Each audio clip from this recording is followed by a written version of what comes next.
Hi everybody, it's the Baseball Head, the amazing, spectacular, terrific, the great one, the people's champion.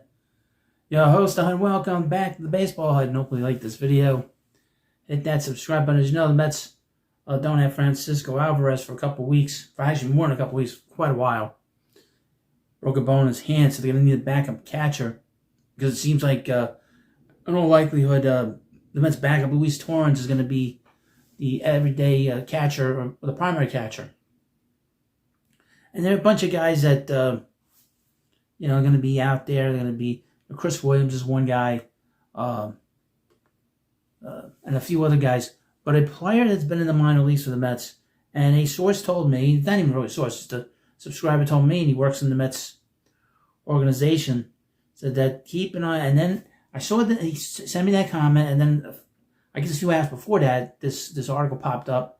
So I got the idea from my subscriber who works in the Mets organization, and I thank him. A prodigy, thank you. And he let me know that the Mets are very serious about considering Hayden Sanger as the second catcher until Alvarez comes back. Let me read you from SI.com. Emerging New York Mets prospect talks about unexpected journey. From former 24th round draft pick Hayden Sanger has a shot to make the Mets roster with catcher Francisco Alvarez hurt. Interesting. Isn't that interesting? Interesting. He was named a couple years ago the Mets' best defensive player in their minor leagues. Hayden Sanger's climb to the New York Mets organization is as remarkable as unexpected, considering he was drafted in the 24th round in 2018. To put that in perspective, the draft was reduced to 20 rounds in 2020. 27-year-old told MLB.com's Anthony Nicoma that he spends his off seasons stocking shelves for Whole Foods in Nashville, Tennessee. Oh, that's rough. That is rough. Sanger has battled through the Mets organization the last 7 years. As of 3 seasons ago, minor league salaries were as low as under $5,000 per season. 2 years ago, the AAA minimum sat at $35,800. Therefore, to make ends meet, Sanger will report to work at Whole Foods 4 days per week during the summer, stocking shelves for 6 hours. That's rough.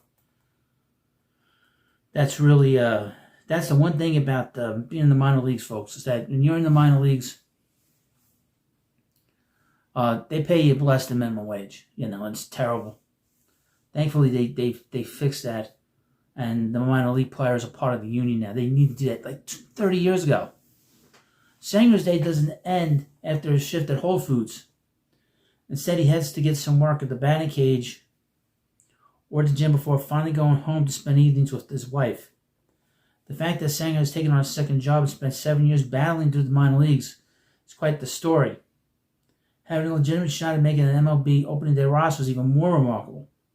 The kind of work ethic needed to battle through the minor leagues is seen at his job at Whole Foods. Sanger's manager, TJ Sanfilippo, noted, quote, he comes in, he says hello, and then he just gets to work.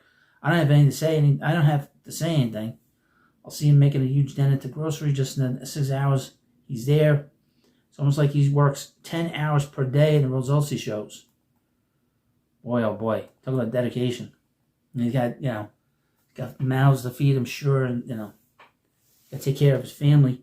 Sanger's opportunity opened when backup Luis Torrens became the starter on the hamate bone fracture sustained by Francisco Alvarez. Now Sanger battles Jackson Reitz and Chris Williams for a roster spot. Williams has shown the best bat of the three, while Reitz is the only one with major league experience. Sanger has had 2 hits and 10 at-bats with 2 walks in 7 Grapefruit League games this spring. He spent time at A, AA, and AAA last season, hitting .234 with a .302 on-base percentage, .363 slugging percentage with 3 home runs and 29 RBIs, and 171 at-bats over 55 games. But again, if I have to remind you, is that David Stearns is big on defense, okay? And we saw it last year when the Mets brought in Luis Torrens, and then they brought in Tomas Nido, and they got rid of that load Omar Narvaez. But the Mets season turned around because the defense got so much better behind the plate. This guy's got a gun behind the plate, behind the dish.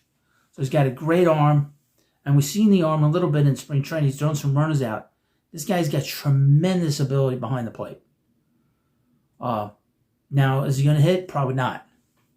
But like I said, David Stearns is big on defense, and this lineup can carry this kind of bat at least 2 times a week, maybe 1 time a week with Torrance. Now, a couple of things about Torrance. He's not a great hitter either, but he has power. Torrance has power. I don't know if Singer has any power, but he is a great defensive catcher, and he was named the Mets' best defensive player a few years ago. Got the Mets Gold Glove for the organization. So he's a tremendous defensive player. And that gives him that really gives him a 1-up on Williams and Reitz, to be honest with you. It's the fact that he's a great defensive catcher. And I guess he calls the game and does everything else well behind the plate. So I will keep you up to date on this. We got about 10 days, 11 days now until opening day. I will be here, taking you through the beginning of the season.